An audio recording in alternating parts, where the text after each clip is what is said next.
Está grabando. Ah, está grabando.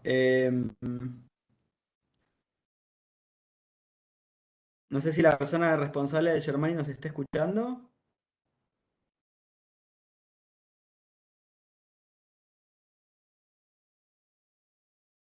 Mm, Hola, porque hola.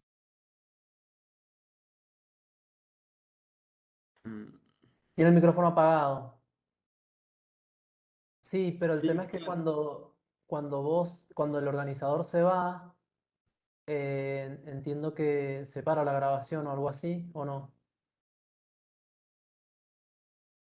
Sí, ahora lo que estaba sucediendo es que nos daban la organización a alguno de nosotros para poder grabar eso. Sí. ¿No tenés audio para hablar?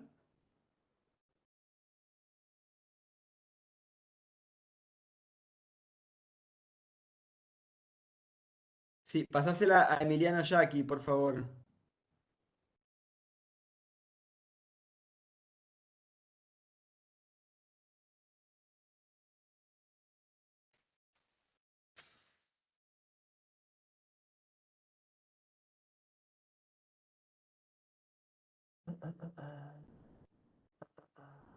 Entonces me la pasa y empiezo a grabar. Entiendo que sí. Es difícil.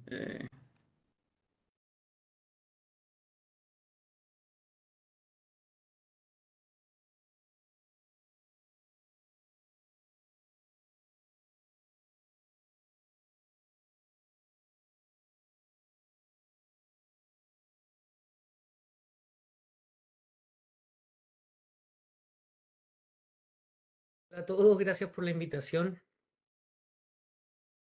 Hola, ¿cómo va? ¿Todo bien, gracias a ustedes? Bien, acá con detalles técnicos de último momento. No pasa nada. Mejor para mí porque yo estoy muy lejos y la mejor opción que tengo es participar así. Muchas gracias. Buenísimo. ¿Dónde estás, Antonio? Yo estoy en Riverside. Me invitó Rocío. Con ella estoy trabajando mi tesis, así que por eso estoy acá. Así que muy, muy agradecido. Bien, buenísimo. ¿Qué Rocío? No sé, yo no la conozco por lo Ah, menos. Rocío Pichón. Ah, mira, Rocío Pichón. Sí, sí. Buenísimo. Ella es profesora mía y es parte de mi comité en mi tesis. Y precisamente estoy hablando de neoliberalismo del sujeto, así que me invitó para acá para escucharlo y ver qué puedo sacar de aquí también, po. Así que muchas gracias. Buenísimo, Antonio, bienvenido. Emi, ¿vos estás en los controles ya? Estás muteado. Sí. Em, sí, la grabación está en curso.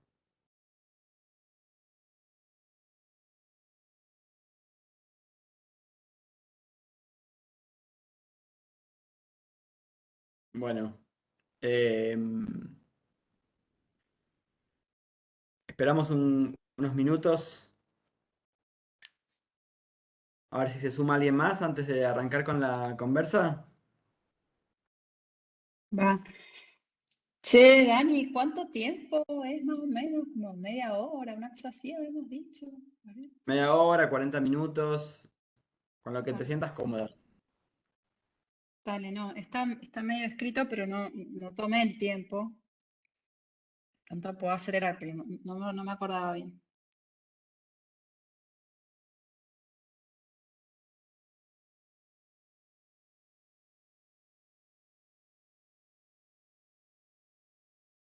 Che,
Estoy leyendo el chat entre Emi y el organizador del Germany.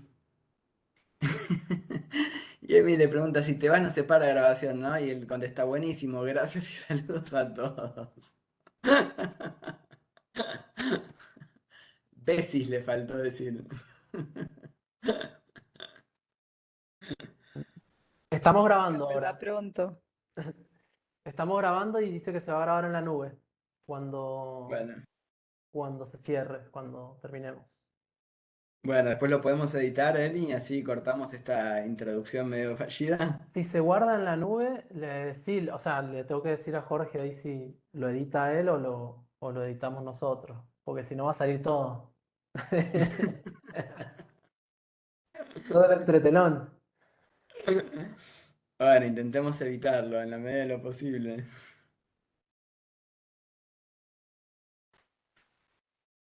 Bueno,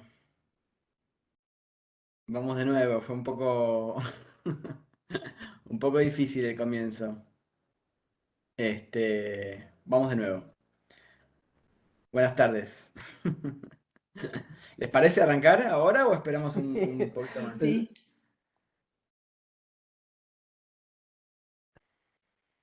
¿Arrancamos? arrancamos. Bueno, buenísimo. ¿Cómo andan?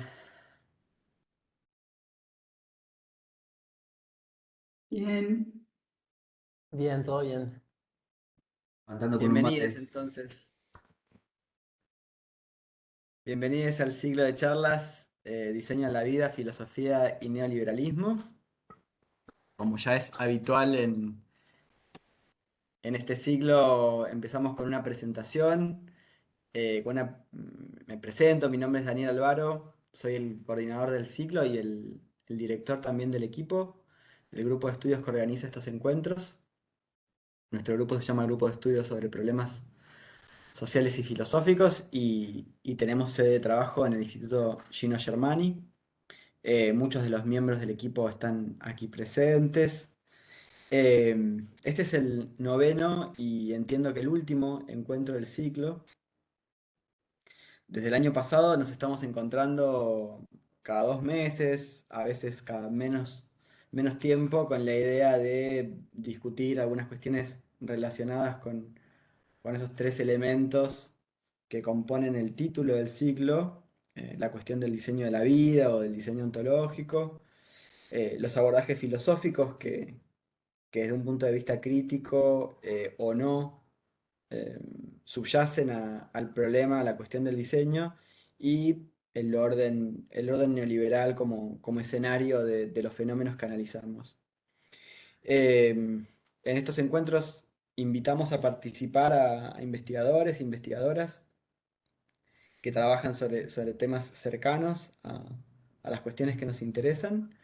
Nuestra invitada para el encuentro de hoy es Luciana Álvarez, a quien presento muy rápidamente antes de darle la palabra. Luciana es investigadora independiente del CONICET, del Consejo Nacional de Investigaciones Científicas y Técnicas. Es profesora titular de Filosofía del Derecho de la Facultad de Derecho de la Universidad Nacional de Cuyo. Es abogada y doctora en Derecho por la misma universidad. Ha realizado estudios postdoctorales en el Center for the Study of Law and Society, Berkeley Law, University of California, Berkeley, Estados Unidos, en la Universidad París 8, Vincennes Saint-Denis, y en este momento está haciendo una estadía en el Laboratorio de Sociología y Filosofía Jurídica en la Universidad de Zaragoza. Es integrante de nuestro equipo del Grupo de Estudios sobre Problemas Sociales y Filosóficos, y actualmente sus investigaciones están vinculadas a la pregunta por la operatividad específica de lo jurídico en nuestras sociedades a partir de una mirada que coloca al derecho en una mutua implicación con lo social y lo político. El título de la charla es Política, Subjetivación y Derechos Humanos, una deriva atomizante en la gramática jurídico-política contemporánea. Luciana, Bueno, te doy la palabra, te escuchamos. bueno, muchas gracias, Dani, y a todo el equipo por la invitación a exponer un poco una sea, para mí la verdad es que es como un trabajo que está bastante en pañales y bastante exploratorio, si bien hace mucho tiempo que le estoy dando vueltas, pero no, mi sensación es que no consigo del todo darle mucho en la tecla, pero creo que está esta posibilidad y eso fue un poco también lo que motivó acercarme a las reflexiones, por mi parte acercarme a las reflexiones del equipo y del grupo tenía que ver con eso, con esa necesidad de profundizar la reflexión en torno a este tema que de distintas maneras me acompaña hace bastante tiempo. Bueno, puntualmente mi presentación parte de una inquietud que compartimos en el grupo en torno al hecho de que algunos de los discursos más radicales de nuestro tiempo se han puesto al servicio de prácticas cuyo objetivo es alcanzar un estado de bienestar individual asociado a la satisfacción y la felicidad, lo que además supone que podemos diseñarnos a nosotros mismos para alcanzar esos objetivos de felicidad y bienestar individual. La particularidad es que en tanto provengo del campo del derecho, pero sobre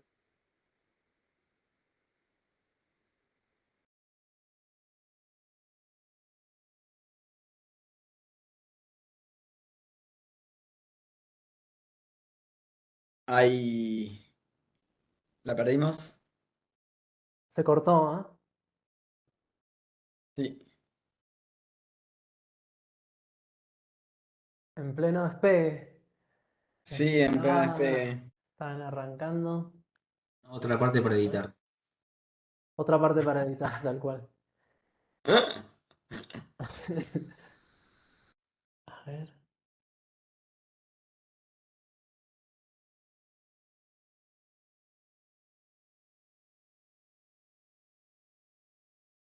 Hay que ver si se dio cuenta. A veces uno, sobre todo si está leyendo con un texto adelante en la compu, podés seguir hablando un buen rato hasta darte cuenta de que estás sola. Le estoy, le estoy escribiendo acá al WhatsApp a ver si.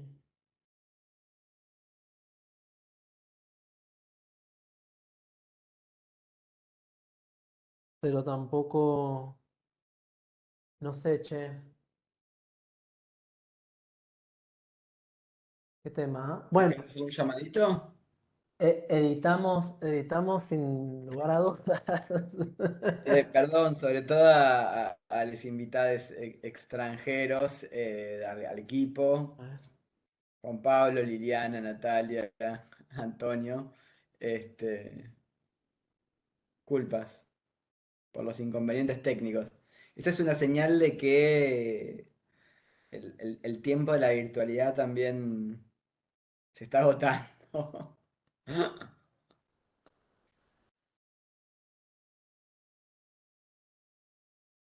No pasa nada, son cosas del fútbol, como se dice. Son cosas del fútbol.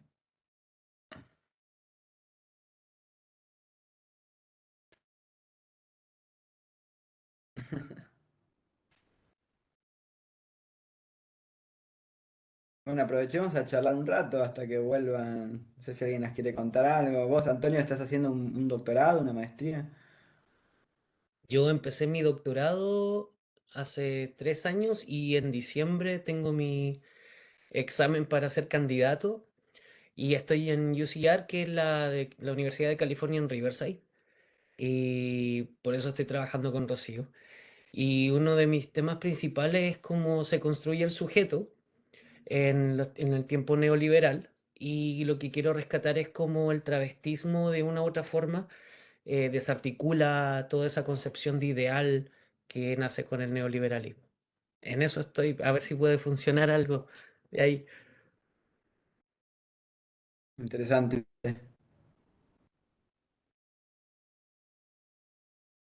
Interesante.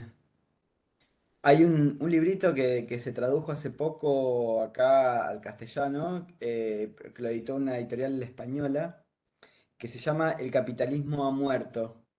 No sé si escuchaste hablar de este libro. Es de un activista trans que se llama Mackenzie Wark.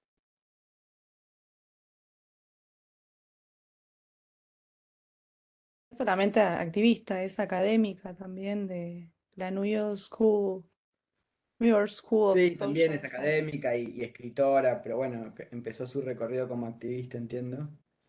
Buen dato, muchas gracias. Yo hasta ahora conocía a Marlene solamente, a Marlene Guayar, que uso mucho también un poco de su teoría. Y bueno, bueno que me diste otro título, así que más para leer. Bueno, gente, volví. No sé qué decir. Bueno, buenas tardes a todos y a todas. Bienvenidos una vez más al ciclo de charlas. No, vamos a hacer una gran edición, Lula, y bueno, a retomar, ¿qué vamos a hacer? Y sí. Empiezo, ¿qué hacemos? Yo arranco de nuevo, de cero, y cortamos esa parte, no sé. Dale, si querés empezar de cero, creo que va a ser más fácil para el editor. Si empezás de nuevo, igual no nos habías dicho demasiado. Bueno, lo que voy a hacer es eso, para saber que lo sigo teniendo, que no me he ido, porque temo que esto me pueda volver a pasar. Voy a ver si puedo dejarlo de algún modo, como en algún sitio que yo lo pueda ver. Ahí está, sí, ahí creo que va. Bueno, arranco, no había leído ni una página. Bueno.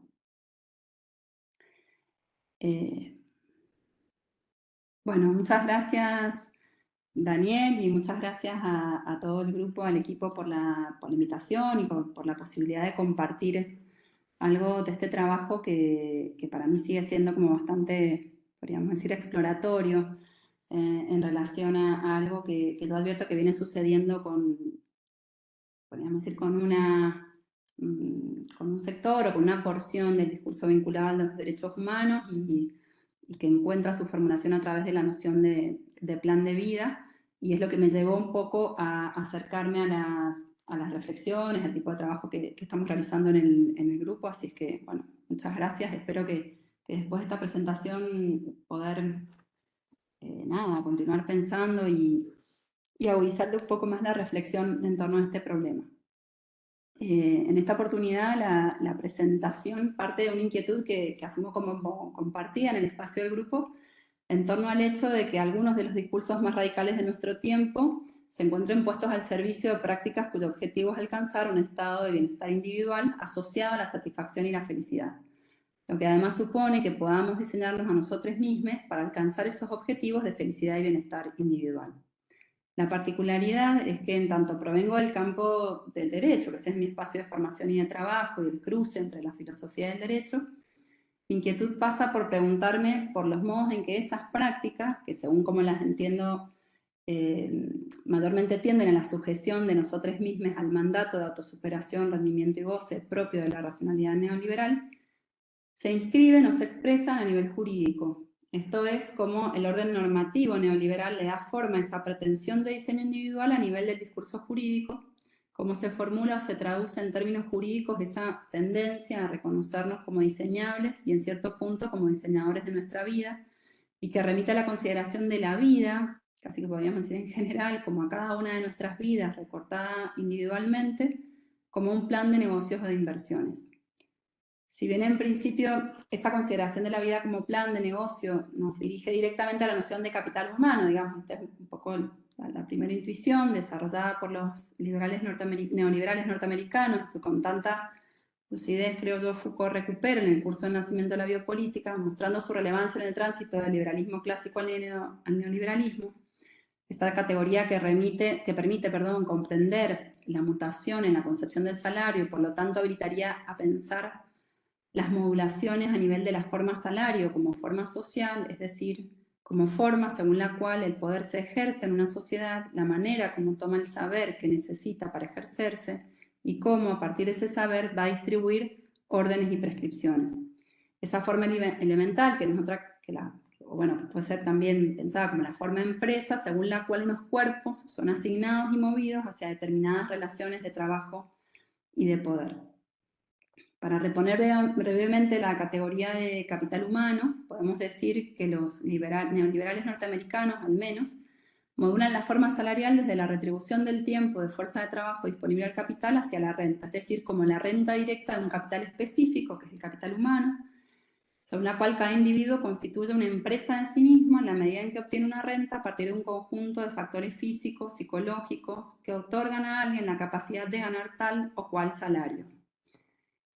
Esta inscripción social de los individuos bajo la forma social empresa promueve la gestión de todos los riesgos de la vida que pueden implicar una disminución permanente o transitoria de salarios y demanda por lo mismo mecanismos de seguridad para prever la productividad de esa máquina viviente y la exitosa consecución de su trayecto vital, su vida útil o la utilidad económica de esa vida. Pero más que ocuparme de la categoría de capital humano, que en buena medida la he repuesto ahora porque os la traía ahora porque hay algunos elementos de esta categoría que reaparecen o que han ido permeando algunas tramas, podríamos decir, del discurso jurídico contemporáneo.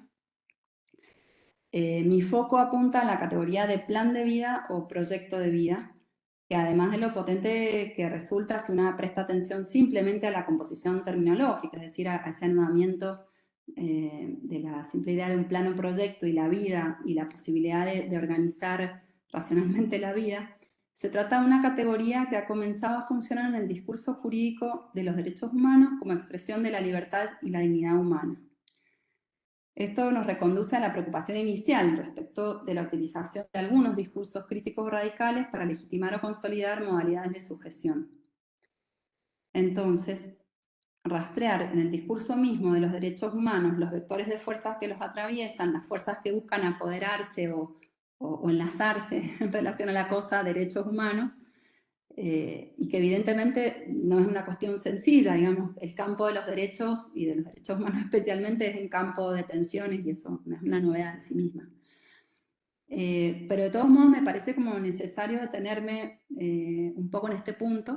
Creo que pretender una reflexión crítica respecto de los derechos humanos en este momento tan particular, no solo de la Argentina, sino del mundo, en que podemos advertir cierto acecho al acervo ético, pero sobre todo político, que los movimientos sociales han sabido acuñar bajo su paraguas, podríamos decir, amerita algunas precisiones, o en todo caso, a mí me interesa hacer algunas como precauciones o precisiones al respecto de esa reflexión.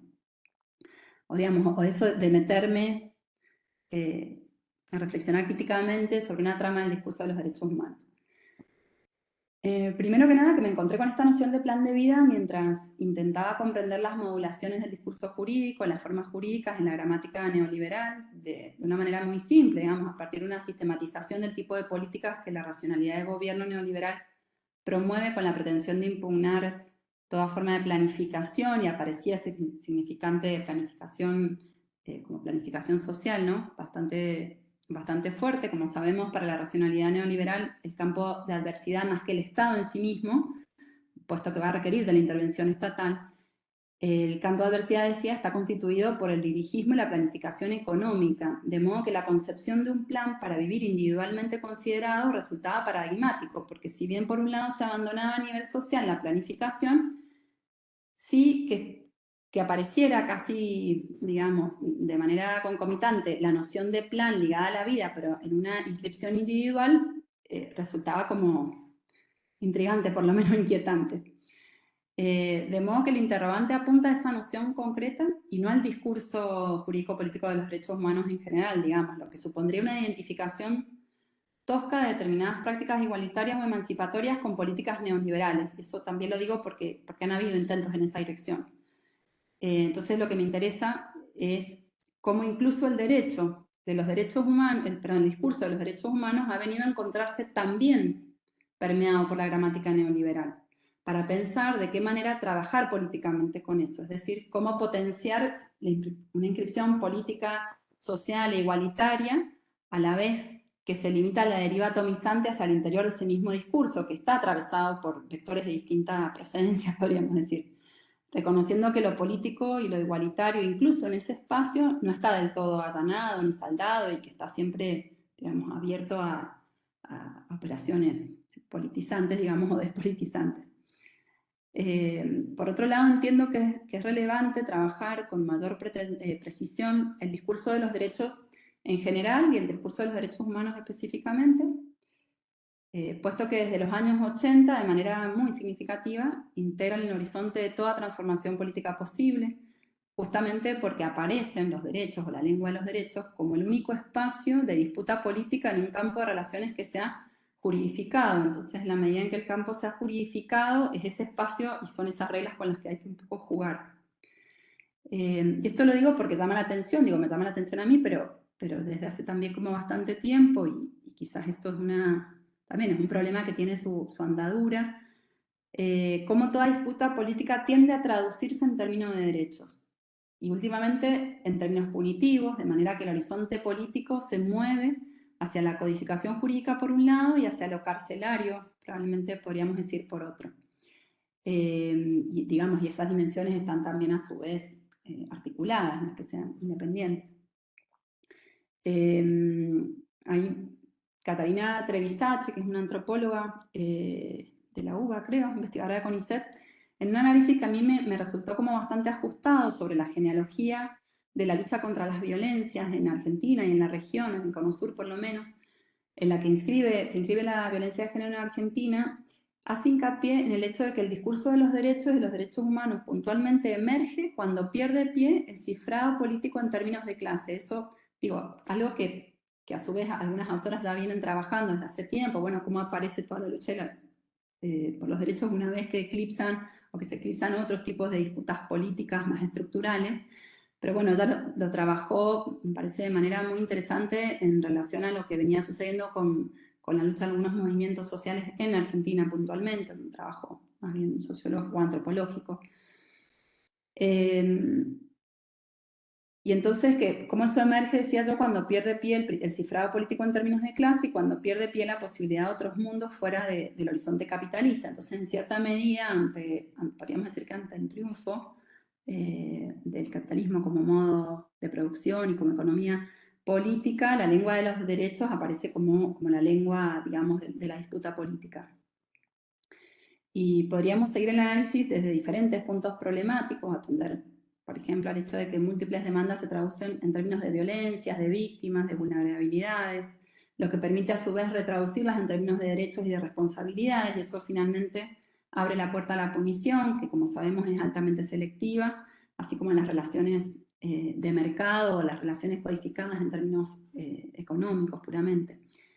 Es decir, digamos, que quiero decir con esto que también la cuestión de los derechos no, digamos, tiene su historicidad y que los derechos operan y se hacen valer en coyunturas muy específicas, entonces dar cuenta de esas coyunturas y de la operatividad específica de lo jurídico en esas coyunturas me parece que es interesante. Bueno, además, como señaló Daniel en la presentación, es un poco lo que hace a mis líneas de investigación de los últimos años.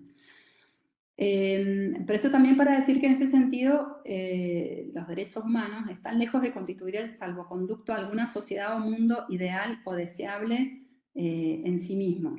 Esto no quiere decir que la reivindicación de los derechos se identifica o se reduce a la consolidación del capitalismo, pero sí que parece que hemos perdido de vista demasiado pronto probablemente, o sea, un poco mi impresión, la articulación profunda entre el derecho tal como lo conocemos desde la modernidad en adelante y un modo de producción específica como es el capitalismo.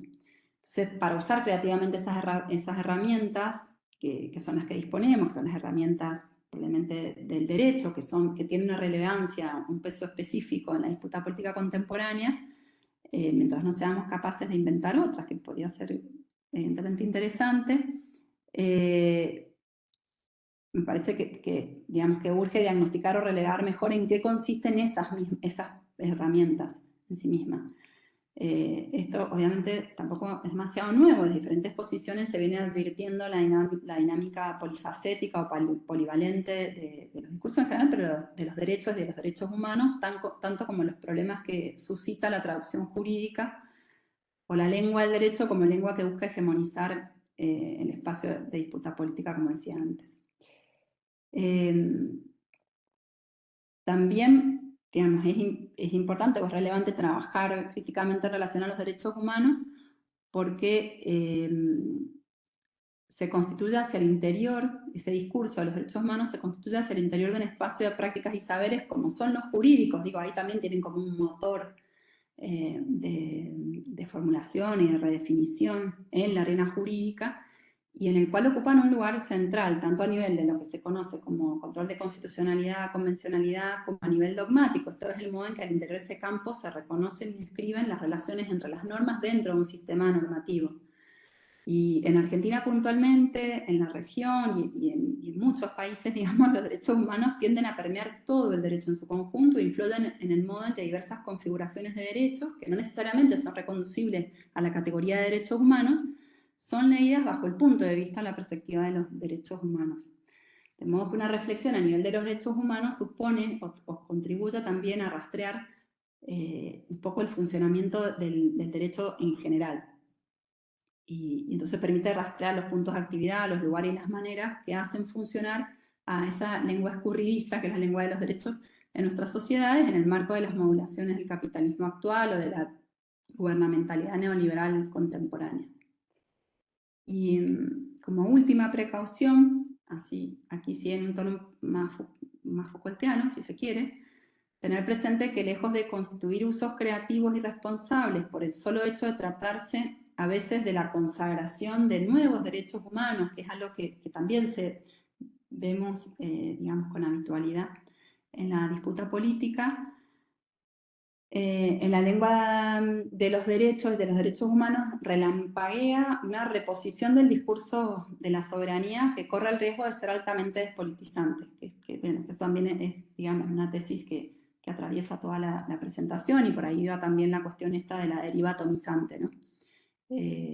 Foucault, en Defender la Sociedad, ya lo señaló, nos encontramos en una suerte de cuello de botella con relación a los derechos, toda vez que supondrían una suerte de insistencia con el recurso a la soberanía, cuando se busca, digamos, un poco así como reivindicar libertades frente a las disciplinas, y esa es una crítica que probablemente que pueda ser actualizada. Yo he intentado actualizarla, digamos, a la luz de esta problemática en otros trabajos, pero también por otro lado esto lo dice Foucault, pero por otro lado también, como mencionaba recién Catalina Trevisacci, refiere a cierto embelezamiento de los movimientos con la lengua del derecho, señalando que si bien pueden ser efectivos en términos de intervención y acción más o menos inmediata, porque reclaman inmediatamente por este carácter de responsabilizar que tienen, reclaman inmediatamente la intervención del Estado, pero a la vez encorsetan o restringen las posibilidades de transformación o de imaginación política. Y es ese vector que indicaba antes en relación a una deriva atomizante, que me parece, digamos, importante o relevante atender, a ver si efectivamente algo de eso está pasando o no, básicamente, y es un poco la propuesta de esta presentación. Y entonces en ese sentido me parece que algo que es necesario en relación a los derechos humanos, más allá de insistir con la lucha por los derechos humanos, es atender a su estatuto necesariamente paradójico y sobre todo político, porque muchas, digamos, reivindicaciones aparecen o corren el riesgo de aparecer de manera bastante deshistorizada. De modo que si en cierta medida pensar nuestras estrategias políticas nuestras estrategias políticas de resistencia requiere no moralizar, sino más bien asumir la polivalencia táctica de los discursos para abrirnos a las posibilidades de usos políticos disruptivos o ejercicios de dislocación, precisamos comprender de manera más fina de qué fuerzas están hechas esas herramientas, en este caso los derechos. Y eso creo que puede permitir calibrar qué hilos conviene tensar y en qué dirección. Bueno, me extendí demasiado con las precauciones, pero bueno, últimamente, y esto que decía antes, el tiempo que nos toca vivir reclama que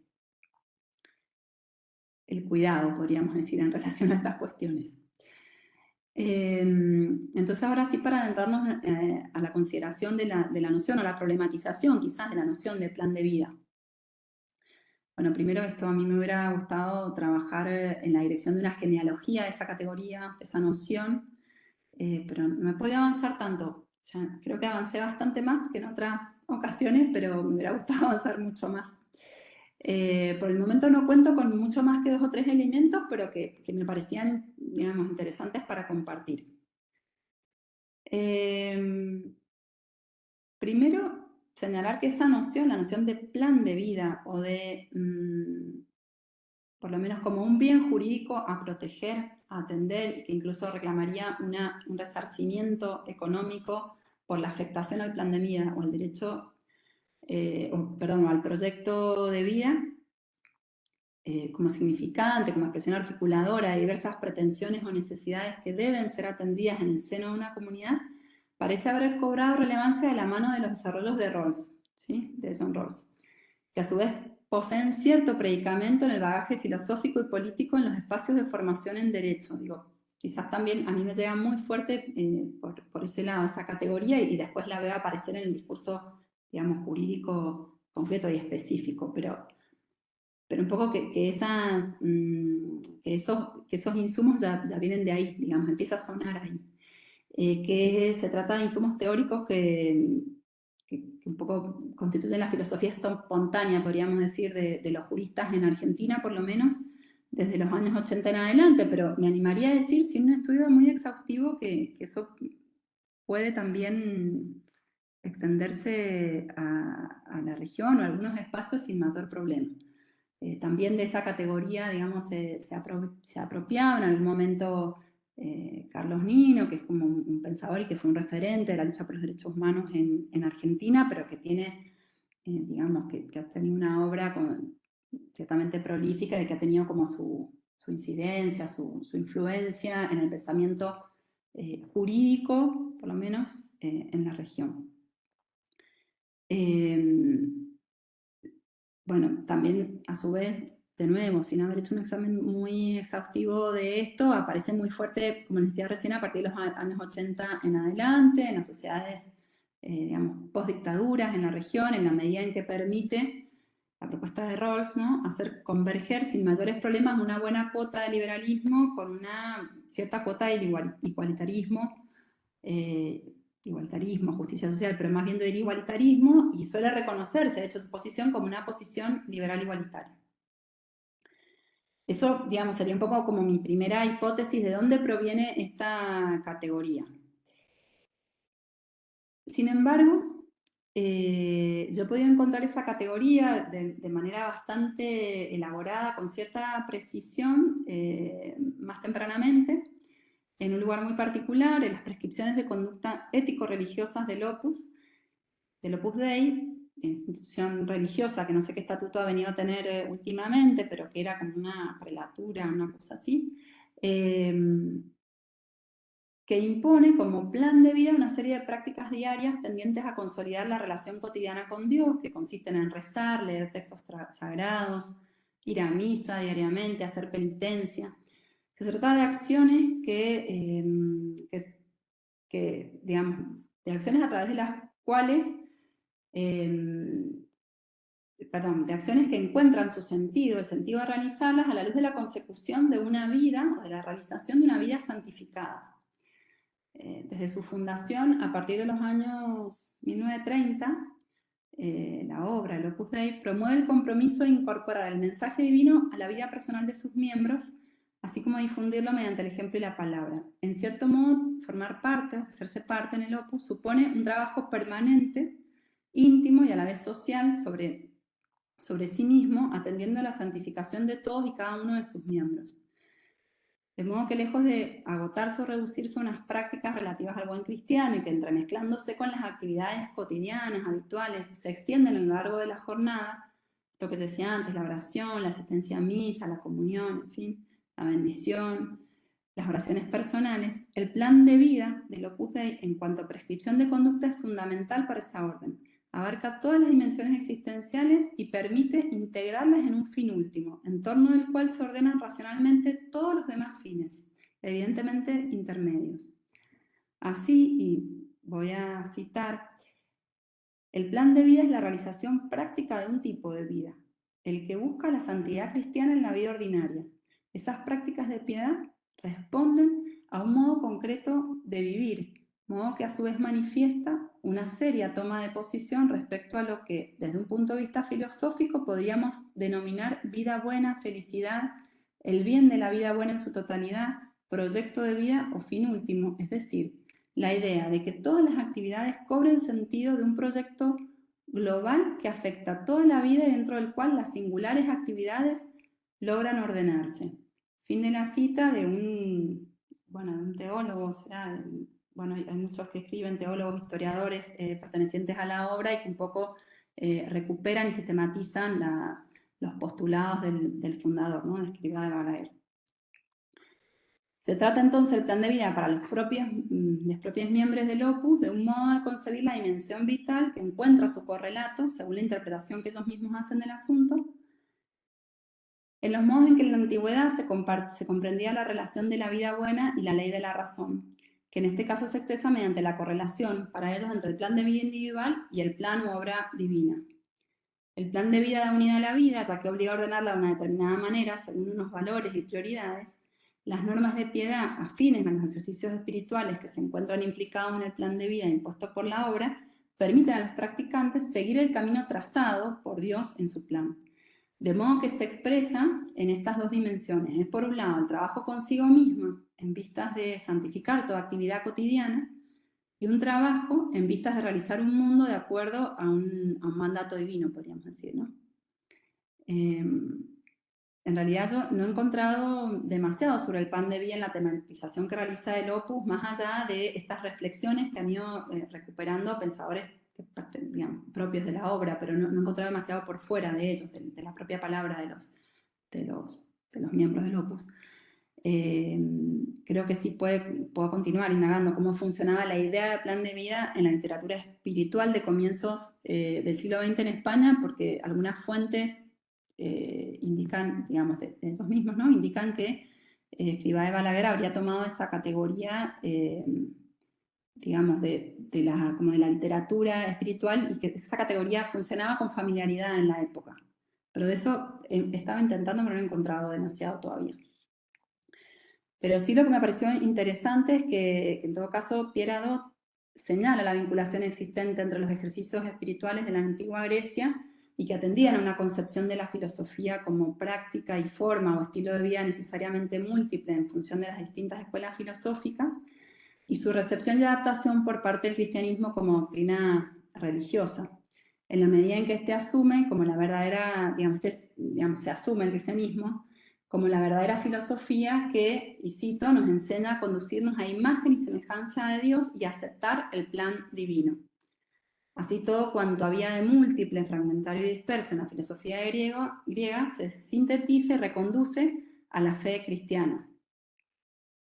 De modo que un poco el hecho de que los propios miembros del Opus reconozcan la realización del plan de vida, un tipo de ejercicio espiritual o trabajo consigo misma, no deja de llamar la atención en la medida en que permite comprender cómo la consecución de un plan de vida puede adquirir sentido a la luz de un proyecto global, digamos, cómo fue el modo en que la posibilidad de un trabajo consigo mismo para la transformación de sí mismo y del mundo encontró, por lo menos el modo en que lo muestra el Opus a través de esta idea de plan de vida, el modo de conectar y de darle sentido a la vida individual a la luz de un proyecto global, que trasciende esa vida y que hace de las singularidades de la vida cotidiana puedan ser reencauzadas, reconducidas hacia un plan que las excede, ¿no?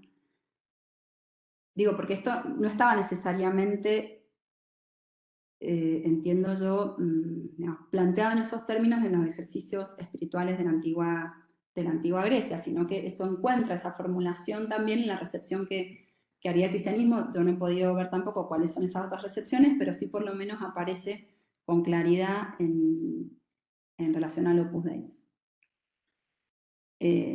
Entonces esta relación entre la dimensión singular, podríamos decir, o individual y la global, puede verse operando en la categoría de plan de vida, que también va permeando el discurso de los derechos. Yo no puedo decir, no estaría de ninguna manera en condiciones de decir que sea esta la categoría que ha permeado el discurso de los derechos, pero sí que hay algo de esa noción de plan de vida que funciona de la misma manera, digamos, y que puede ser pensada en esa misma manera. Ahora, ¿cómo se relacionan esas dos líneas? Eso es algo que no tengo, que no me encuentro, digamos, no lo tengo para nada resuelto. Sí veo que hay como muchos elementos que permiten establecer paralelos, que son significativos, pero probablemente, bueno, pasa algo más de la contingencia, no lo sé.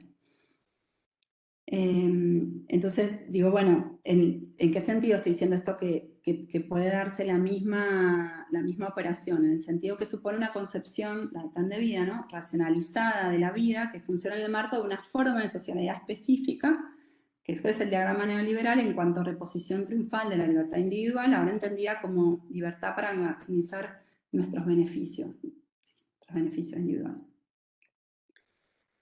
Bueno, ahora en relación un poco, dejando así, aquí si se quiere un poco suspendida esta parte de este trazo de la genealogía que está un poco enlazada con esta deriva del Opus Dei y también, bueno, que no deja de ser significativo el momento en que se aparece, 1930, en fin. Retomaría ahora lo señalaba al comienzo respecto de la penetración de la idea de plan de vida en el campo del derecho. Digo penetración porque no es una idea que haya estado funcionando siempre en el campo del derecho, sino que evidentemente aparece de manera un poco dispersa y fragmentaria en algún momento y de a poco ha ido como coagulando cada vez más, digamos.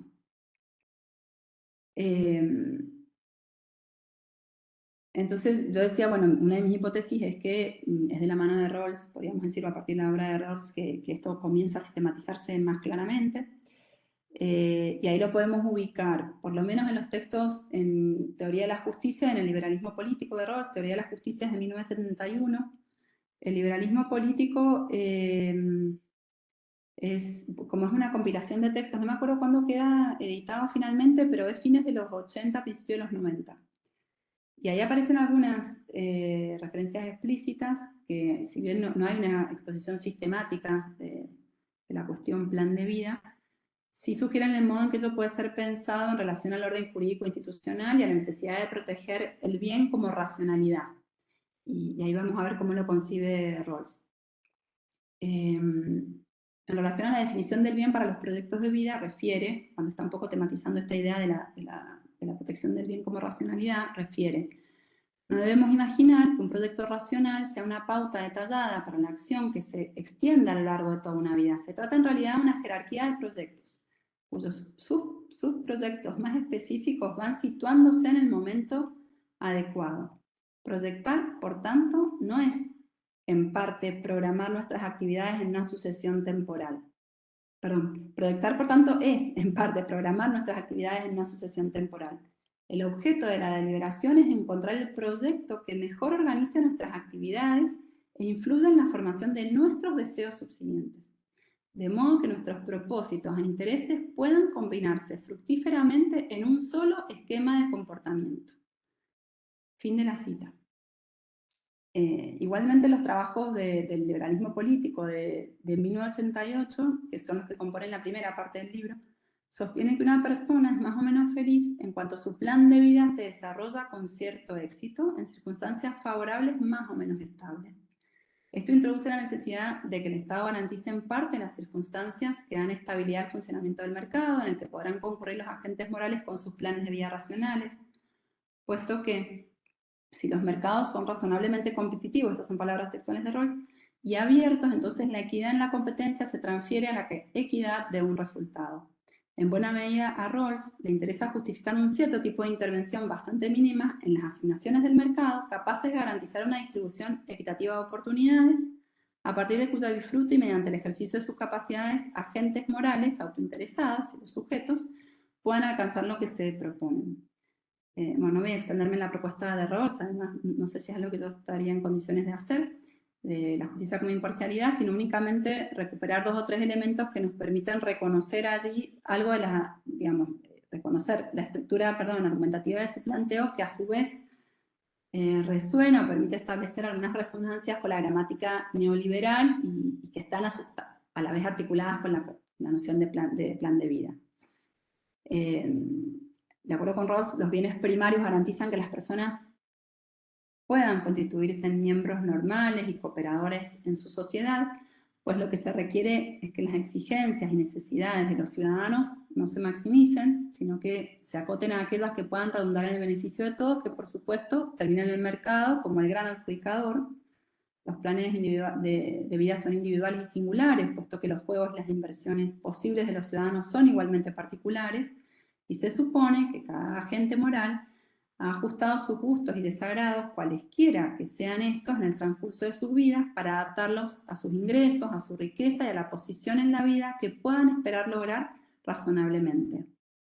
De modo que, en palabras de Rawls, en una sociedad democrática, los miembros, cito, tienen al menos de manera intuitiva un plan racional de vida, a la luz del cual programan sus más importantes esfuerzos y asignan sus varios recursos, incluidos los mentales y corporales, temporales y energéticos, con el fin de perseguir sus concepciones del bien a lo largo de un ciclo vital completo, si no de la manera más racional, al menos de un modo sensato. Fin de la cita.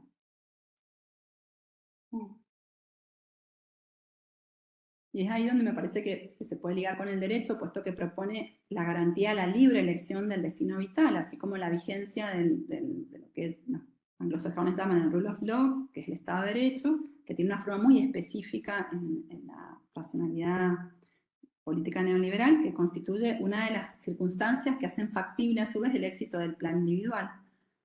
En tanto suponen un marco legítimo para la regulación de las conductas y la interacción dentro de una sociedad. El modo en que Rawls comprende la existencia del plano proyecto de vida y la garantía del Estado de Derecho, en cierta medida como que impacta por la resonancia con el rol asignado al derecho por parte de la racionalidad neoliberal. Sí, para la racionalidad neoliberal, el derecho constituye el marco formal en que las unidades empresariales desarrollan su juego libremente. Recordemos que el mercado ya no existe naturalmente, sino que el Estado debe contribuir a la conformación de ese espacio de libertades iguales, a la inscripción social de la competencia y la empresarialidad. Aceptando esa tematización rawlsiana del plan de vida, Sergio García Ramírez, que fue miembro de la Corte Interamericana de Derechos Humanos entre el 2004 y el 2007, sostenía a propósito de la reparación en el marco de los precedentes de la Corte Interamericana, de la reparación de daños, sostenía: el denominado proyecto de vida atiende a la realización integral de la persona afectada, considerando su vocación, aptitudes, circunstancias, potencialidades y aspiraciones que le permiten fijarse razonablemente determinadas expectativas. Es, digamos, palabras más, palabras menos, es la misma composición que la noción de plan de vida rawlsiana. Lo que traducido a su vez a la forma empresa, un poco en la legibilidad que yo le quiero dar al asunto, supondría que mientras el Estado de Derecho funcione de manera más o menos estable, garantizando el espacio de concurrencia y competencia de diversos planes individuales, cada persona puede realizar su proyecto vital y la vida de las personas se presenta como ajena a las preocupaciones colectivas y políticas. El problema se suscita simplemente cuando ese marco que asegura la libre concurrencia de planes imposibilita su consecución. Y ese es el momento en que el Estado debe intervenir reparando la afectación, sea que le haya causado el mismo Estado o que le haya causado algún particular. Y de manera específica, digo, un poco esto, veníamos un poco del registro así teórico rawlsiano y de los lugares en que se podía sí, como rastrear esa noción, como de manera como muy similar eso va apareciendo en las ideas de algunos doctrinarios de relevancia muy vinculados al campo de los derechos humanos y específicamente en el campo jurídico-normativo. Podríamos decir, la noción ha sido incorporada a partir de interpretaciones de la Corte Interamericana de Derechos Humanos, que ha comenzado a desarrollar una línea jurisprudencial de reconocimiento y garantía del derecho a un proyecto de vida. También entendiendo que ese proyecto, digamos, el derecho al proyecto de vida integra la libertad y la dignidad de la persona humana. Y aquí, bueno, también un poco como que recuperar ese recorrido, esa genealogía no deja de resultar interesante, al menos para marcar algunas cuestiones. Primero, algo que señalaba antes, que la apelación, que la invocación a la existencia de un derecho al plan de vida, o a realizar el propio plan de vida, o a un proyecto de vida, funciona un poco como un fondo de legitimación para encauzar diversas pretensiones que se reconducen a la idea de libre determinación tanto de la persona humana considerada individualmente como a una comunidad o pueblo indígena que habrían pasado desde reivindicar su derecho a la libre determinación de los pueblos a la libre elección del plan de vida de su comunidad como advertimos en documentos oficiales de la propia Comisión Interamericana de Derechos Humanos reciente, del 2021, o en las declaraciones de algunas ONG de asistencia o de cooperación con comunidades indígenas y cuidado del medio ambiente, de modo que la cuestión medioambiental pasaría por resolver el plan de vida de la comunidad. Y podemos advertir que la noción de plan de vida opera en múltiples espacios de legitimación, además, dando cabida a reivindicaciones vinculadas a la vida sexual y reproductiva, como aparece en el precedente de la Corte Artavia Murillo del 2012, a procesos de reparación de daños a víctimas en los procesos de justicia transicional en Colombia o en Perú, como señala alguna doctrina jurídica para reclamar daños derivados de... como señala alguna doctrina jurídica últimamente, incluso para reclamar daños derivados de conflictos de violencia de género. Es decir, podríamos decir que es un significante que opere y que funcione en distintos espacios vinculados a reclamaciones de diverso tipo. Y en cuanto a su configuración dogmática, que sería el modo en que el saber jurídico, digamos, concibe la reparación de daños y demás, bajo su consideración, tiende a considerarse como un bien a ser reparado en caso de daño. Esto es la referencia al proyecto de vida en cuanto a realidad existente, que puede llegar a verse afectada o dañada por parte de un Estado, así como de una persona individual, y que por lo mismo justifica una reparación económica. Esta idea aparece en principio en la doctrina italiana de principios de los años 70 como daño existencial, como el daño causado a la dimensión existencial de la persona. En Francia como préjudice de établissement, que no he sabido traducir, refiere a la pérdida de la posibilidad de desarrollar una vida familiar normal. En Perú aparece a mediados de los años 80, un poco como una afectación a la persona humana, integrando las afectaciones a la persona humana, pero ya hay como una doctrina, sobre todo uno de sus mayores promotores, que es Carlos Cesarevo, que es un peruano, que ya en 1985 empieza como a insistir con la necesidad de reconocimiento de este daño de manera autónoma, y en la doctrina y la jurisprudencia argentina de fines de los años 80. Y si bien los antecedentes judiciales en Argentina no son muy numerosos ni explícitos, al menos con anterioridad a la reforma del Código Civil, pero siguen sin ser demasiado amplios, el Código Civil y Comercial, que se reformó en 2014 y entró en vigencia, ya no me acuerdo si en 2014 o en 2015, lo recepta explícitamente en el artículo 1738, un poco como un daño, sí, como un daño indemnizable, frente a digamos, que sería indemnizable, sería la afectación al proyecto de vida, digamos, y aparece a la par de otros daños que afectan a derechos personalísimos.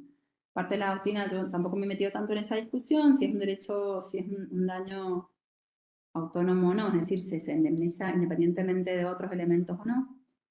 Pero bueno, en buena medida sí que la doctrina cuando la incorpora se hace eco de cierta tendencia, podríamos decir, internacional, ya venía circulando en la cuestión. Y bueno, y hay como una doctrina que sí insiste en la necesidad de reconocerlo como un daño autónomo. Pero en cualquier caso, sí es una cuestión que habría pasado desde como categoría, ¿no? como significante, si se quiere,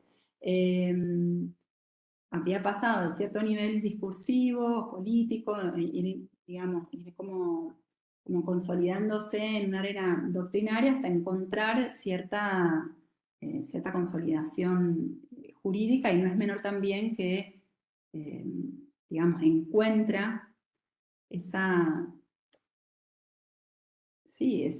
como coagulación de sentido, esa cristalización de sentido en un momento determinado, que es desde los años 80 en adelante.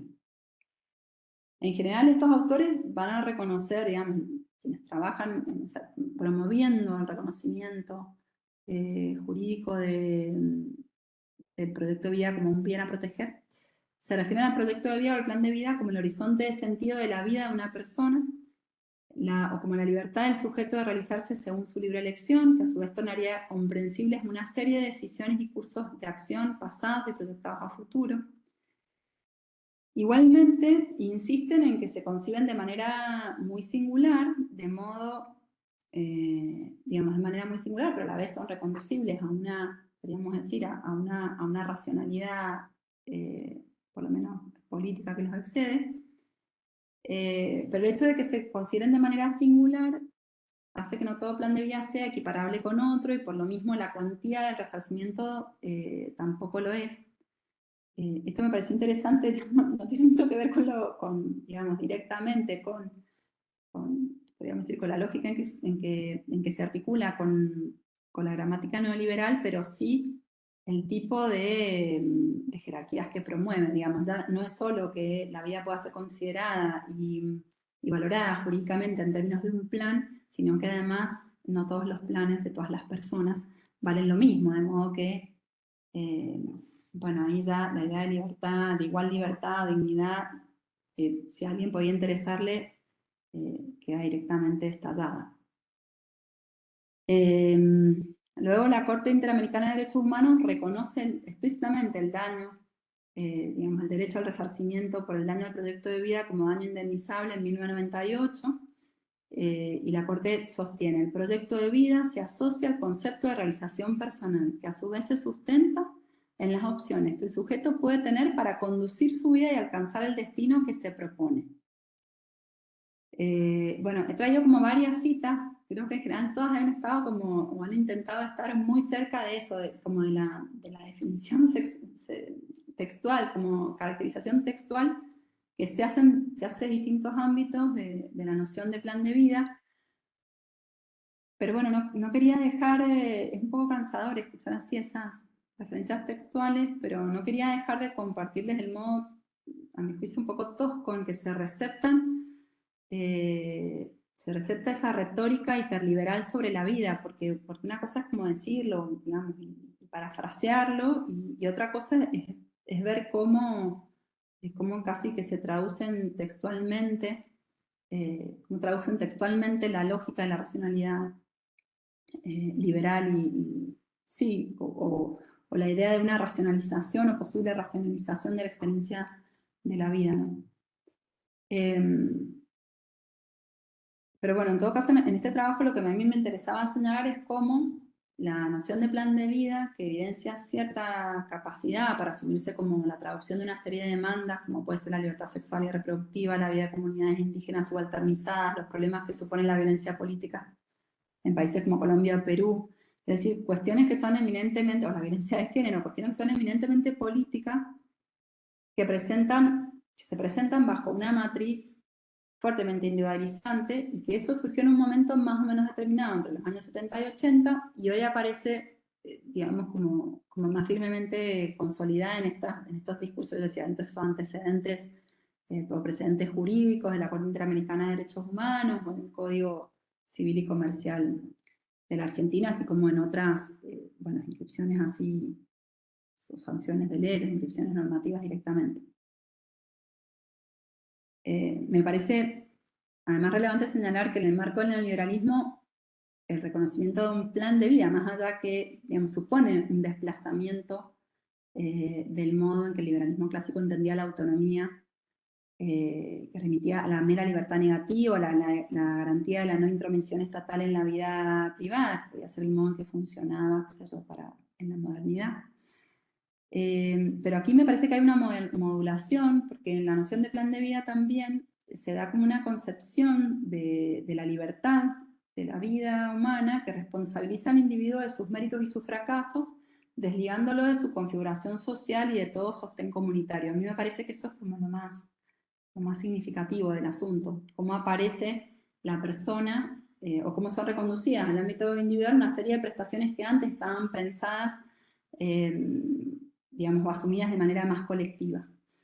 Creo que eso es lo que está un poco en juego, que este modo de inscribirlo jurídicamente en el discurso del derecho propicia un reconocimiento económico de la vida, que si bien esto no es especialmente novedoso, sí permite ver a contrapelo, como contrapartida, el hecho de que la garantía de respeto al plan de vida, regido por una racionalidad de fines y medios, hace responsable a los sujetos por las decisiones que contribuyeron o obstaculizaron su consecución más o menos exitosa mientras el Estado, digamos, no interfiera alterando esas condiciones que garantizan el funcionamiento de los planes. El Estado, porque es responsable de la estabilidad de esas reglas, responde cuando las ha violado o hace responder a quienes, digamos, no permiten su funcionamiento normal o esperable.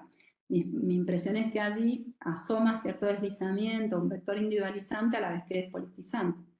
Y esto que decía antes, algunas autoras incluso ya lo están pensando como eje de la reclamación de daños en casos de violencia de género, de manera que lo personal que había podido ser político, más allá de todos los problemas que pueda tener esa enunciación, ha vuelto a ser individual y se puede resolver a nivel de una reparación de daños también, o puede tener esa inscripción fuertemente privativa. Lo que a mi juicio despolitiza bastante el problema de la violencia de género.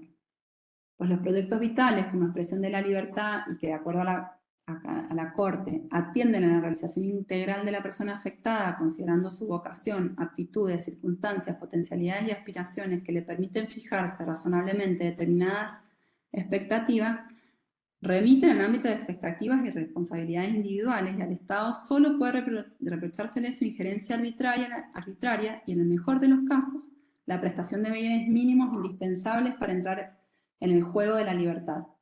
Y el problema es que se mantiene en el fondo, entre otros, el problema que se mantiene en el fondo es que allí no parece haber una pregunta sobre las condiciones de posibilidad de la elaboración de un plan de vida, pues, porque ese es el asunto, el punto de partida en todo caso. El plan existía hasta que el Estado, o debía existir hasta que el Estado actuó o permitió que otros actuaran, imposibilitando su plena ejecución. Pero en cualquier caso, todo esto es posible, digamos, podemos estar hablando de esto, de qué pasa con el plan de vida, con su consecución, con la reparación y con el Estado, en la medida en que hemos asumido que la política o la planificación social ha devenido individual y de algún modo se ha privatizado. Que la posibilidad misma de un plan se ha individualizado, porque asumimos que no hay un fin común. En esos múltiples reclamos de derechos fundados en la consecución de un plan de vida, que es hacia donde se reconduce la exigencia de prestaciones de salud, vivienda, alimentación, educación u otros, tendemos en cierto modo, me da la impresión a mí, a reforzar la torsión objetivante que en el límite ha hecho de nosotros, sujetos de empresa, y de nuestras vidas un plan que bien puede ser considerado un plan de inversiones, y ese es el modo en que lo recepta el derecho, significativamente regido por la racionalidad económica, según la cual es racional toda decisión que atienda a establecer los medios para alcanzar nuestros fines de la manera más eficiente. Lo que supone además la reducción de la posible e inconmensurable experiencia de la vida al cálculo racional e instrumental que organiza los acontecimientos como escalones o mojones en vistas de la consecución de un fin determinado, marginando otros modos de transitar la temporalidad de la vida, esas formas de vida otra, tanto humanas como no humanas. Eso también me parece interesante de pensar, digamos, eso de poder pensar que es todo lo que queda fuera de esa codificación de la vida planificada, que se encuentran ajenas, por las circunstancias que fuera, a la previsión económico-racional y a la competencia.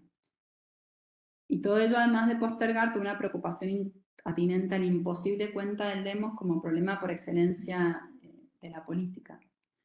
Y aquí cabría preguntarse, creo yo, digo, si en lugar de insistir con el proyecto de vida, ¿no resultaría más interesante abrir la pregunta hacia formas de vida en tanto prácticas reflexivas y de transformación del yo que pueden estar guiadas por las más diversas concepciones de vida, no necesariamente ajustadas a la racionalidad económica e instrumental y abiertas a la experiencia de lo cotidiano, como de lo imprevisible, incluso de lo frágil o lo trágico de la vida, pero en ningún caso, digamos, reducidas a la planificación o a la racionalidad planificadora. Si fuera posible pensar que en el derecho a la vida se alberga mucho más que la posibilidad de cumplir un plan, pues el reconocimiento del proyecto de vida como bien jurídico protegido parece colegirse que se espera que las vidas sean vividas racionalmente, organizadas de acuerdo al cálculo empresarial o cuando menos instrumental que expresa la gramática político neoliberal. Y además la lengua del derecho tiene esto de también forzarnos para entrar en ella,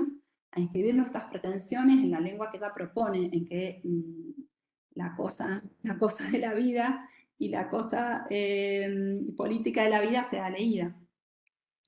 Esto, por otro lado, podría permitirnos preguntarnos por modalidades de atención y de cuidado de lo vital o de la vida en su integralidad, y en este sentido también alojando a vidas no humanas también, no planificables.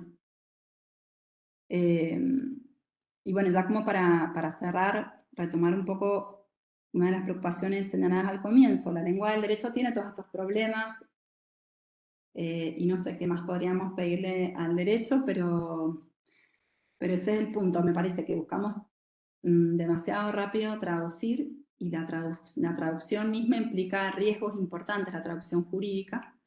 Por un lado, la judicialización y sobre todo la criminalización o el punitivismo, algo de eso dijimos. Sobre la judicialización no dije mucho, pero es algo que también se puede pensar, digamos, articuladamente con esto.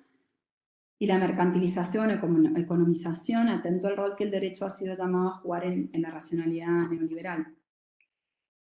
¿Qué otra cosa podríamos hacer con el derecho? Yo decía antes, digamos, con todas mis precauciones, que no me interesaba aunar un libro negro de los derechos, mucho menos de los derechos humanos, pero sí que me interesa, que me parece importante agudizar los diagnósticos respecto al modo en que efectivamente funcionan y calibrar las fuerzas, insistir ahí donde es necesario redireccionar, someterlos a la prueba de la experimentación y la historia, y en todo caso, sí, probablemente tener presente que los derechos humanos son discursos estos polivalentes, atravesados por distintos vectores de fuerza con potencias tanto despolitizadoras, podríamos decir, como despolitizantes, y hay que ver, digamos, como por dónde tomarlos y por dónde asirlos, pero estar como advertidos y atentos a qué va pasando con ellos. Bueno, eso es todo por ahora. Me excedí enormemente en el tiempo, así que nada, perdón.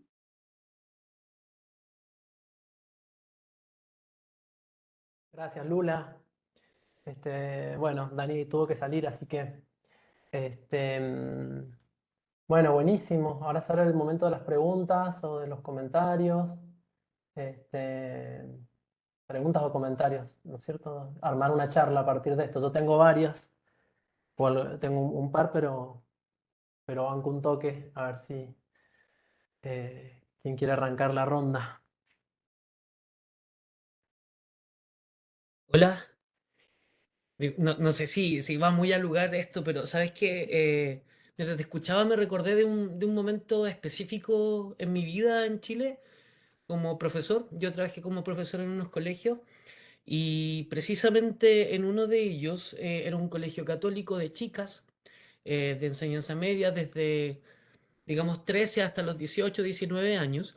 Y precisamente el colegio era dirigido por una supuestamente ex Opus Dei. Eh, y precisamente se ponía como una parte del sistema educativo el proyecto de vida de las chicas.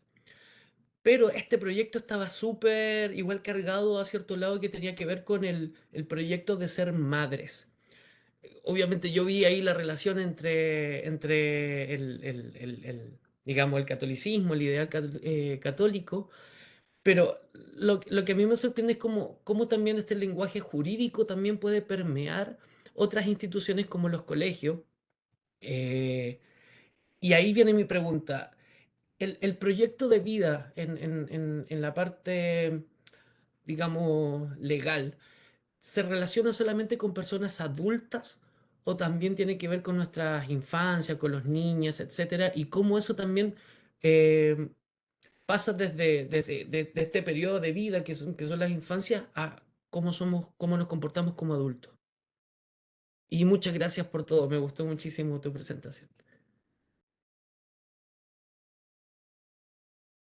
Bueno, muchísimas gracias por la pregunta, sobre todo por esa referencia que traías de tu experiencia. A ver, tendría que rastrear cómo ha funcionado específicamente en relación a los, digamos, a si se reconocen afectaciones al proyecto de vida en el caso de daños causados a menores. No sé, me imagino un accidente o una situación de desplazamiento forzado, como es esto donde se viene como dando, o de violencias estatales sistemáticas, que es como viene trabajándolo la Corte Interamericana. me da la impresión de que sí, de que funcionan igualmente ahí. Porque en realidad lo que hay de fondo, por un lado está probablemente sí lo que la propia víctima puede argumentar, pero también está una presunción respecto de lo que es esperable de acuerdo a las condiciones de posibilidad de una persona. Entonces también el proyecto de vida que se eclipsa, esto que decía antes, bueno, tiene un valor tremendo, también en función de cuáles son las condiciones, digamos, de la vida de esa persona, digamos. Si tenía posibilidades de estudiar, si no, si lo más probable era que su trabajo se desarrollara o su reproducción se diera en tales condiciones.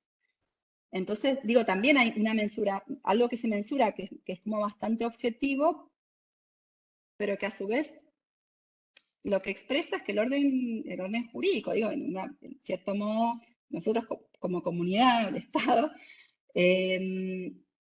presume o asume que nuestras vidas van a ir en una determinada dirección. Entonces, digo, también ahí hay una lectura bastante lineal y racional y previsible de lo vital. Y es como, a mí es como bastante impactante pensar que las vidas puedan ser concebidas en esa dimensión. Digo, no sé, cuando en términos de las políticas de Estado más bienestaristas uno piensa la planificación, también se piensa en términos de redistribución de recursos y de redistribución de oportunidades, pero no sé si tan directamente en términos de, sí, por supuesto que hay una planificación en la planificación estatal, pero no sé si hay una asunción de lo que uno va a llegar a hacer y que eso tiene que ser resarcido en función de las expectativas razonablemente previsibles de acuerdo a las condiciones de partida de esa persona. No sé, por lo menos eso aparece muy fuerte una vez que se pone en crisis el estado de bienestar, eso también es como importante, digamos, insistir en cuándo aparece, ¿no? Claro.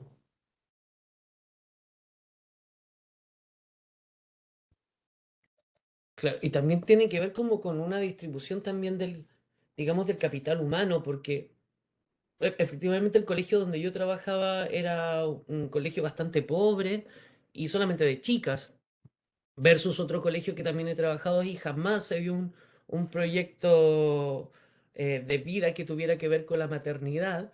Y creo que tiene que ver con esto que está diciendo, como se espera que cierto grupo de personas puedan entregar también un capital humano para el mismo sistema, versus otros no que pasarían a ser como, digamos, los jefes, digamos, de este grupo de personas en el futuro.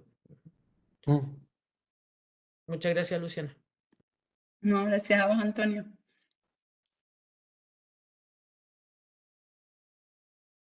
Lu.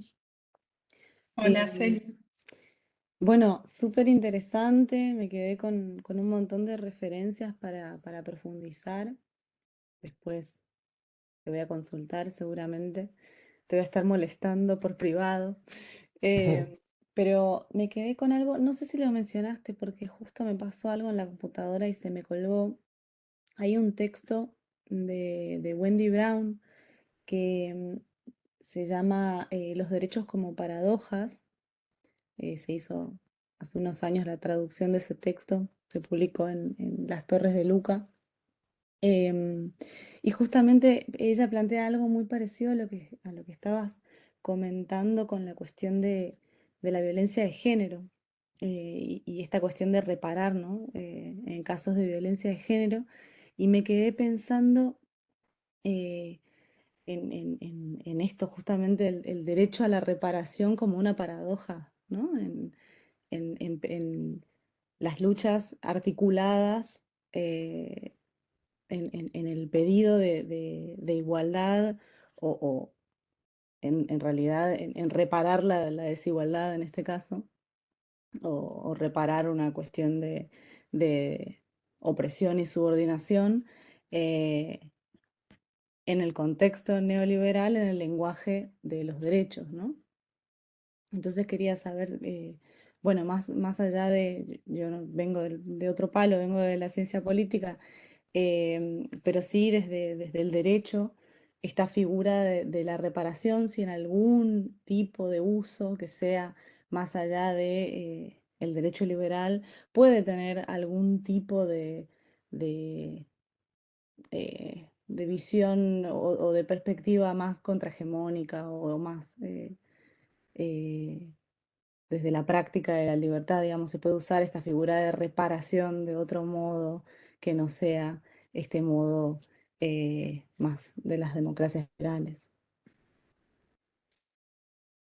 Bueno, gracias Eli por la pregunta. La verdad es que yo ese texto de Wendy Brown no lo he visto, así que ahí ya lo voy a registrar. Digo, yo personalmente no descarto que pueden haber utilizaciones que puedan ser politizantes de las reparaciones o de lo que sea, porque estoy muy convencida de la polivalencia táctica de los discursos como premisa. Creo que eso funciona. Ahora, mi precaución sería, no conozco el trabajo de Wendy Brown, pero sí me pasa que con muchos trabajos de a veces de pensadores y pensadoras que no provienen del campo del derecho, asumen que en la lengua del derecho hay algo que puede funcionar y como que no hay una tematización profunda. Entonces yo no me animaría a rebatir un poco su hipótesis o su propuesta porque no he leído ni tengo elementos, pero sí es algo que no, digamos, que no me llama la atención que circulen esas posibilidades y que a veces, y es un poco a donde apunta mi propuesta, es que a veces se asume la apelación a los derechos como si de por sí ya estar en la lengua de los derechos fuera algo que, que necesariamente moviliza de manera, digamos, que politiza en una dirección igualitaria, podríamos decir.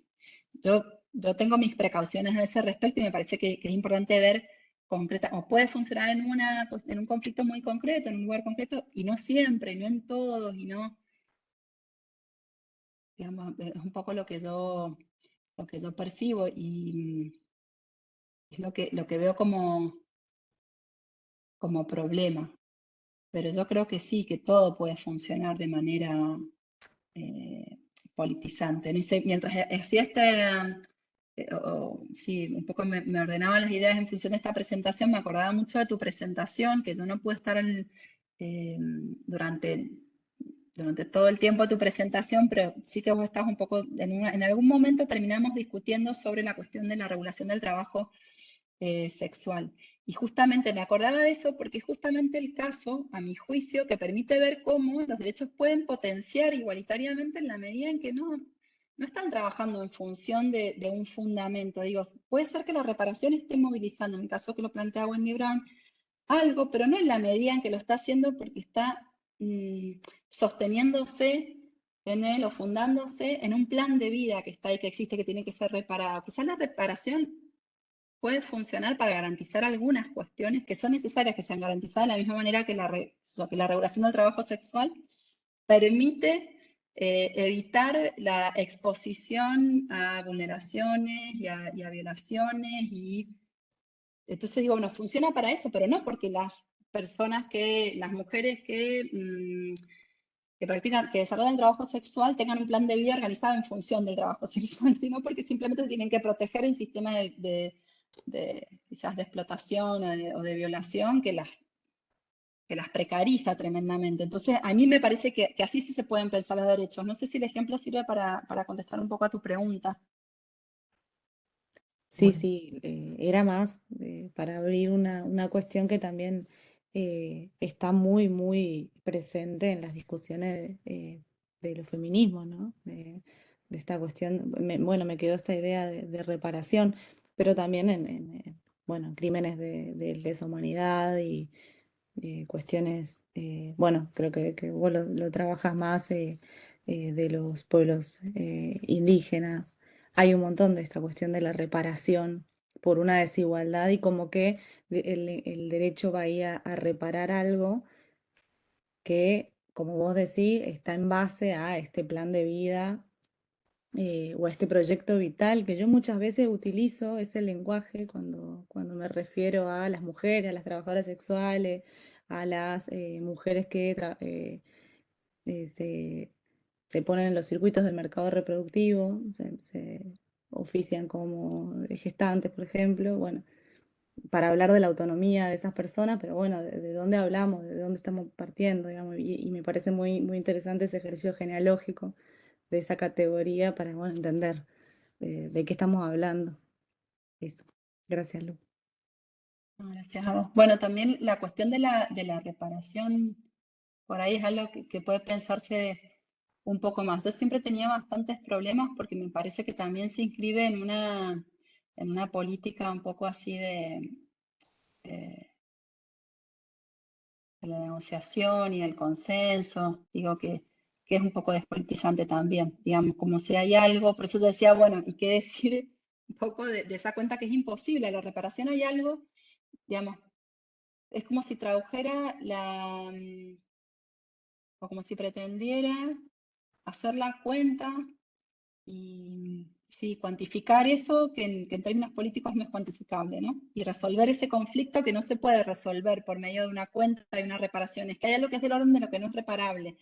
Hay algo que ha sido tan violentamente quizás sustraído, que está tan desfasado que requiere que todo se dé vuelta, digamos que, que reconfiguremos la cuenta. Pero no se trata de que una parte le dé algo a la otra, ¿sí?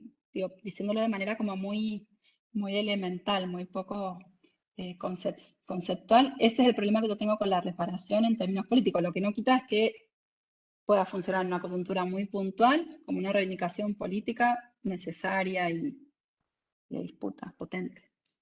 Mm.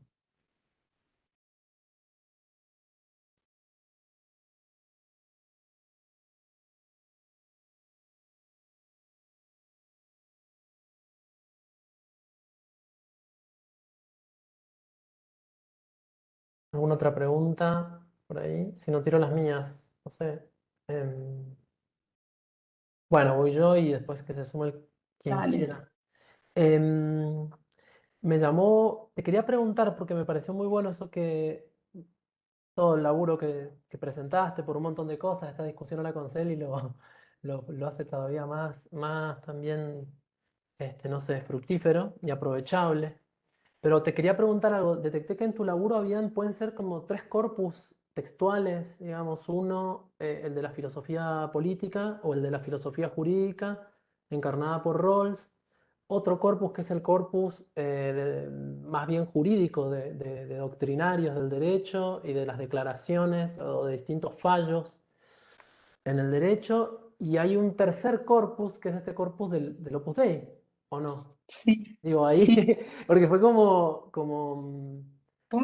Sí. te lo quería preguntar porque me gustó, me llamó la atención y bueno, y Foucaultianamente uno no puede dejar de pensar, ¿no es cierto?, en el pastorado, digamos, o sea, y en la conexión en esa conexión profunda también en la racionalidad de gobierno, digamos, que se transmite y muta, pero continúa. Entonces hay en esa mutuación perdón, en esa continuación que se transforma, o en esa mutación que continúa, me quedé pensando en esto de la diferencia, el paso de la planificación al plan de vida, como el paso del Estado social a la destrucción del Estado social por las políticas neoliberales. Hay algo de eso, ¿no?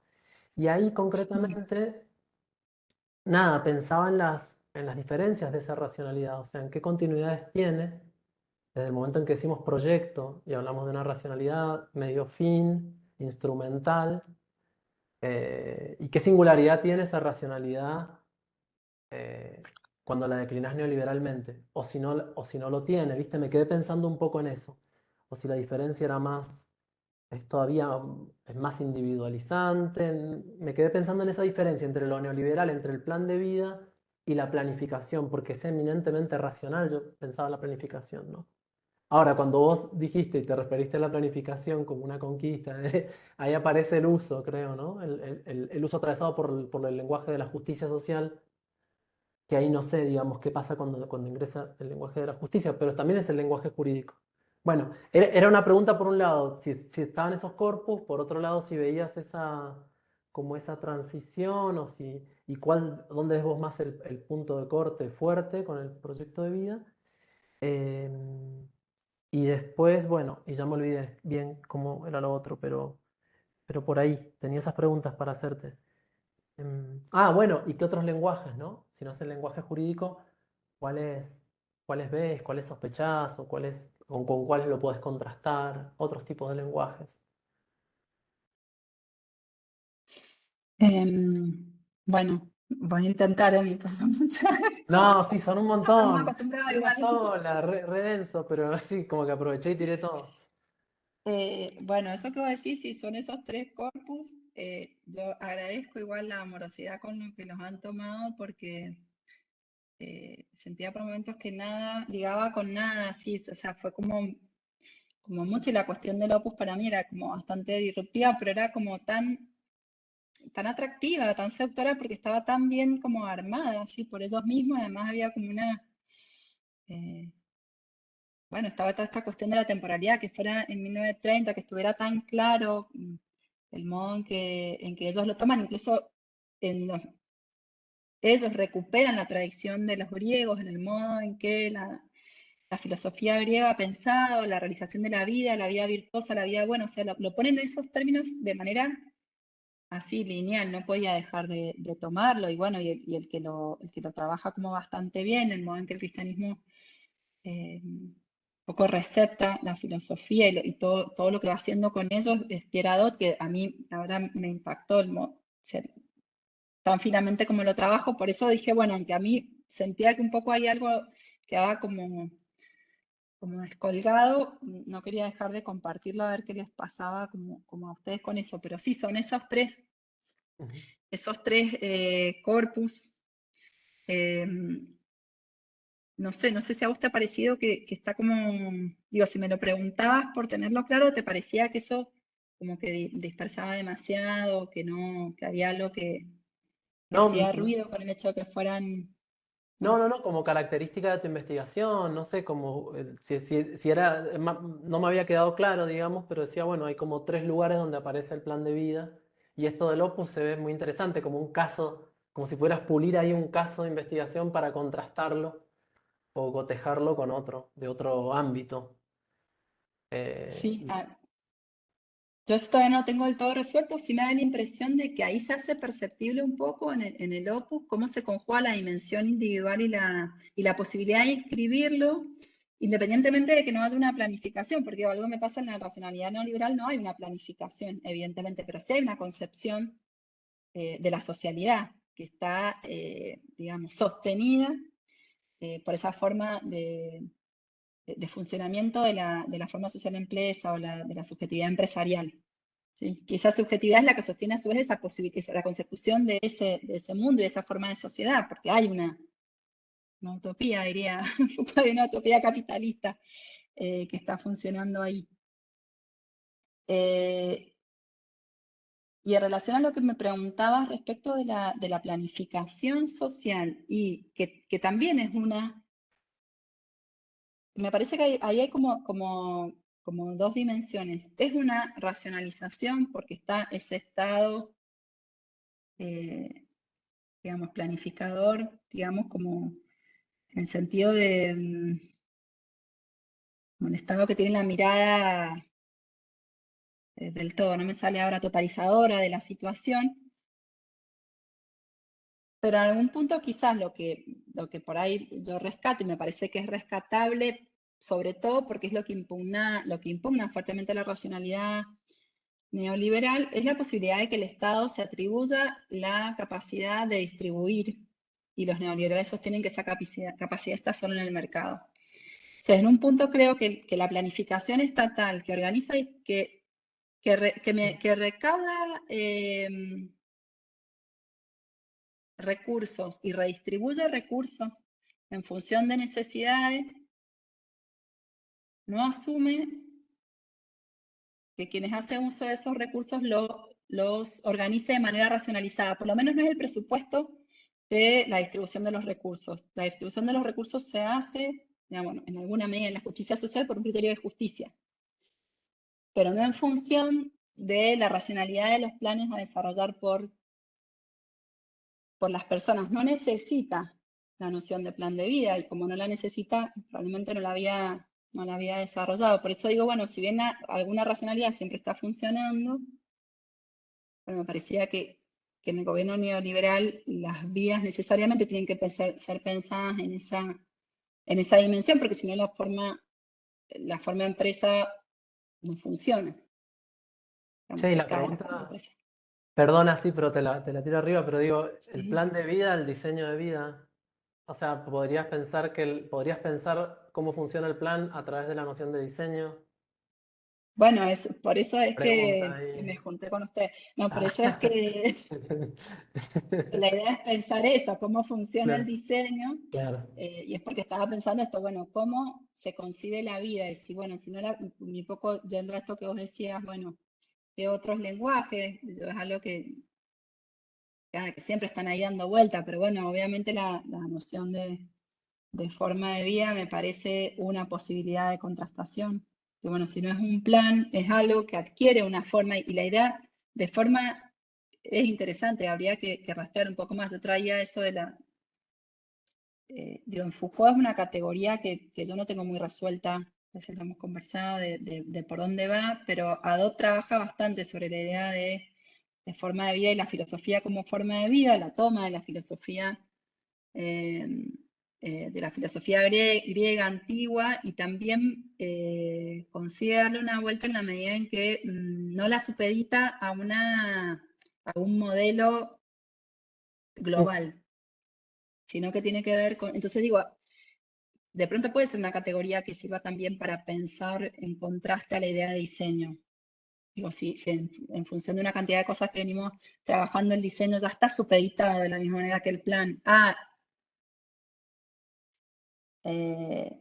al modelo de producción industrial en masa capitalista, suponete, por referir a lo último que hemos estado discutiendo, bueno, la categoría de plan de vida en principio permitiría, de forma de vida, permitiría pensarlo en otra dirección. Igual, bueno, también me parece como una salida fácil, no sé, no creo, digo, es algo como para pensar, pero, o esta cuestión de la concepción un poco más de Canguilhem, del errar, del errante, el sujeto, no me acuerdo cómo lo dice, si te acuerdas del sujeto errante, creo que es que lo ponen esos términos, Claro, del errar. Ajá. del errar como forma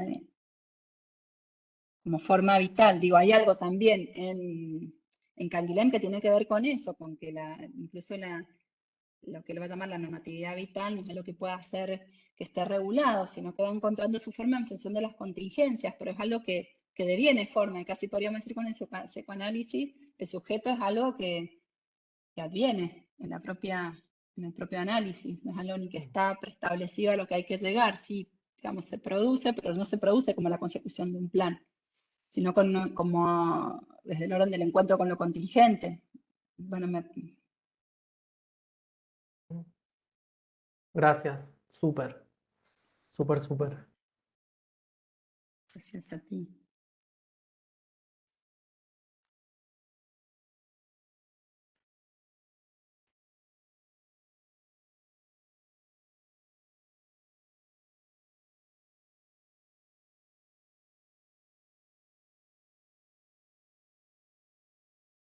Bueno, no sé si no hay más preguntas o algún comentario más que hacer, o no sé, Lula, si quieres decir algo más, si no hay más nada, vamos cerrando. No, yo más que agradecer la paciencia y la amorosidad, no tengo más que decir. Además que es súper tarde, así que estoy. Bueno, entonces vamos cerrando. Entonces, la última charla Bueno, de este ciclo. Bueno, que estén muy bien. Gracias, Lula, por la exposición y todo lo que abriste ahí para pensar. bueno, muchas gracias a Muchas ustedes. gracias, Lula. Gracias, Lula. Nos Gracias, Lu. vemos. Muchas Que gracias, estén chao, muy chao. bien. Adiós.